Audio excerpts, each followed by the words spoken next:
உங்கள் உடம்புல எந்த மாதிரியான அறிகுறிகள் இருந்தால் அது ஆஸ்மாவாக இருக்கிறதுக்கு வாய்ப்பு இருக்குன்னு தெரியுமா? வணக்கம், நான் டாக்டர் ஃபாசில் ஆரிஃப், நுரையீரல் மற்றும் சுவாசநல சிறப்பு மருத்துவர். உங்கள் உடம்புல எந்த மாதிரியான அறிகுறிகள் இருந்தால் அது ஆஸ்மாவாக இருக்கிறதுக்கு வாய்ப்புகள் இருக்குன்னு இந்த வீடியோவில் பார்ப்போம்.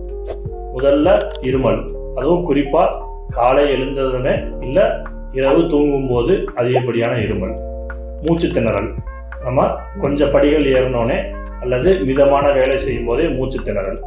அடுத்து நம்ம நெஞ்சு பகுதி இறுக்கமாக உணர்தல். அடுத்து நம்ம மூச்சு விடும்போது அதில் வீசிங் அல்லது விசில் போன்ற சத்தம் கேட்குது. ஸோ இந்த மாதிரி அறிகுறிகள் இருந்தால் அதை எதையும் அலட்சியப்படுத்தாமல் உங்கள் அருகில் இருக்கும் நுரையீரல் சிறப்பு மருத்துவரை அணுகவும். மேலும் இது மாதிரி இன்ஃபர்மேஷன்ஸ்க்கு நம்ம மனவை பல்மோ கேரை சப்ஸ்கிரைப் பண்ணி